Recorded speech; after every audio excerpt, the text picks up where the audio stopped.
Kalau Anda ingin cerdas dalam beramal, walaupun kita telah wafat, investasinya masih ada, maka coba pilih-pilih. Kalau ingin beramal, kalau ada sedekah jariah, maka utamakan yang jariah, akhirkan yang sabitah. Paham? Contoh, ibu punya uang 50.000, modalnya 50.000. Tahan pelan-pelan. Ada dua pilihan. Pilihan pertama, uang itu saya sedekahkan, saya berikan kepada seseorang dalam bentuk makanan, saya belikan makan.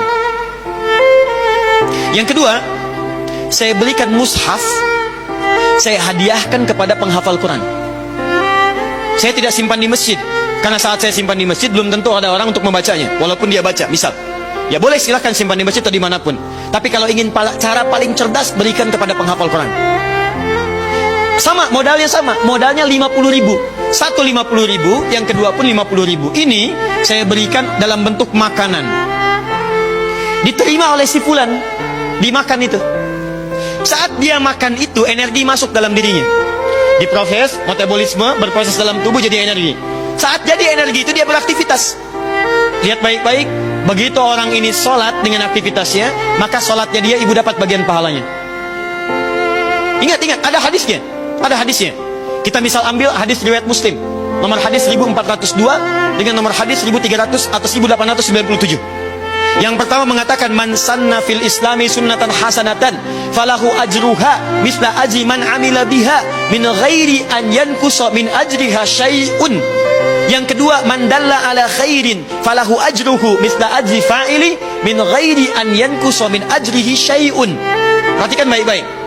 Jika ada yang menginisiasi kebaikan, misal Anda buka majlis ta'lim, kumpul sama-sama, fasilitasi, bawa ustadz yang baik, datangkan, mengajar. Begitu ada orang belajar, mengamalkan itu, bukan cuma yang mengamalkan, Anda yang fasilitator mendapatkan pahala dari setiap yang mengamalkan itu.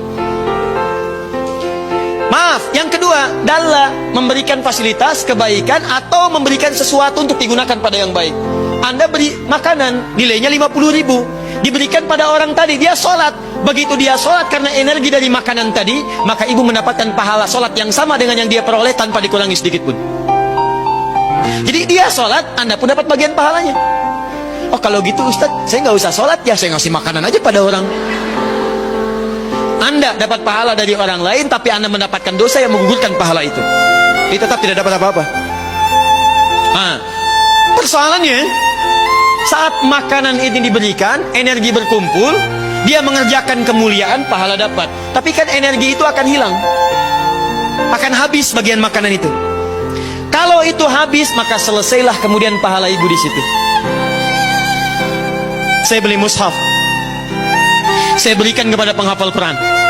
Saya mau tanya pada ibu sekalian, perhatikan baik-baik. Kalau ada orang baca Al-Quran, satu hurufnya berapa? Tahu dari mana? At-Tirmidzi nomor hadis 2910. At-Tirmidzi nomor hadis 2910. 29110. Lihat sini.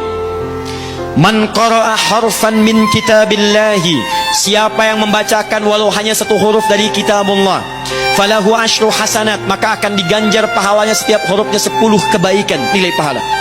Walam aqul alif lam mim harfun, saya tidak katakan kata Nabi alif lam mim itu satu huruf, walakin alifun harfun, lamun harfun, mimun harfun, tapi alifnya satu huruf, lamnya satu huruf, mimnya satu huruf. Walikulli harfin asyru hasanat, dan setiap hurufnya 10 kebaikan. Jadi kalau ada orang baca alif lam mim, dapat berapa? 30. Lihat sini, lihat sini. Alif lam mim. Yang tadi sholat, yang ini sholat. Sholat dikerjakan sekali dapat 10 kebaikan. Dalilnya Quran surah ke-6 ayat 160 tadi. Man jaa bil hasanati falahu asyru amsalihha. Siapa yang mengerjakan satu kebaikan dia dapat 10. Sholat oleh Al-Quran disebut hasanah. Dalilnya Quran surah ke-11 ayat 114. Lihat, wa aqimis sholata tarafain nahar innal hasanati yudhibnas sayyiat. Sholat disebut hasanah, dikerjakan satu hasanah pahalanya 10. Tadi Anda kasih makanan pada seseorang, dia sholat, begitu dia sholat dapat 10 pahala, Anda dapat 10 pahala. Anda berikan 50.000 itu, belikan mushaf, berikan pada penghafal Quran. Perhatikan baik-baik, penghafal Quran saat membacakan Qurannya alif lam mim, baru alif lam mim sudah dapat 30.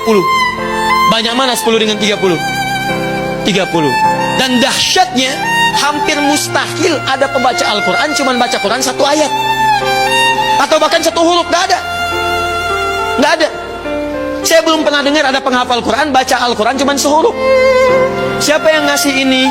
Wakafnya Ibu Lucy. Udah banyak pahalanya, sehuruf aja. Nun, sudah ya, gampang. Nggak ada. Silahkan cek. Satu itu. Yang kedua, penghafal Quran itu walaupun yang dibaca satu ayat, dua ayat, itu pasti akan diulang-ulang, Bu. Karena dia membaca bukan sekedar baca, dia membaca untuk menghafalkannya. Sedangkan hukum hafalan menyebutkan kalau ingin cepat hafal, dia mesti mengulang apa yang dihafalkannya. Silahkan cek penghafal Quran. Tidak ada penghafal Quran baca Quran begini. Dzalikal kitabu la raiba fi hudal lil muttaqin. Selesai, tidak ada. Yang ada dzalikal kitabu la raiba fi dzalikal kitabu la raiba fi hudal lil muttaqin dzalikal kitabu la raiba fi hudal lil muttaqin dzalikal kitabu la raiba fi hudal lil muttaqin. Berapa huruf? Modalnya 50.000, tapi pahalanya luar biasa. Belum selesai. Sekarang misalnya ibu yang mewakafkan mushaf itu meninggal, mushafnya masih ada, dipakai lagi oleh orang lain, dipakai lagi. Allahu Akbar, sepanjang mushaf itu masih ada, pahalanya mengalir untuk ibu. Misal, Ustadz mushafnya usang, sudah hancur misalnya, sudah nggak digunakan lagi, mushafnya nggak digunakan, tapi bukankah penghafal Quran tadi menghafal Quran dari mushaf ibu tadi? Kalau mushafnya kemudian sudah tidak ada, penghafal Qurannya masih ada, maka setiap dia menghafal membaca Quran dari mushaf tadi, akibat mushaf tadi dia hafal Quran. Setiap dia membaca Qurannya itu dari hasil hafalan berdasarkan mushaf tadi, ibu tetap mendapatkan bagian dari pahalanya. Sekarang orang ini saat hafal Quran mengajar pada orang lain, menghasilkan murid 10 murid, Masya Allah. Satu orang hafal Quran, muridnya 10. Begitu 10 ini belajar, dia belajar setiap hurufnya, ibu dapat pahala lagi. Yang imam ini meninggal, yang 10 ini menyebar, jadi imam lagi, belajar lagi. Setiap satu orang dari 10 ini mendapatkan 100 murid. Berapa pahala yang ibu dapatkan? Modalnya cuma 50.000.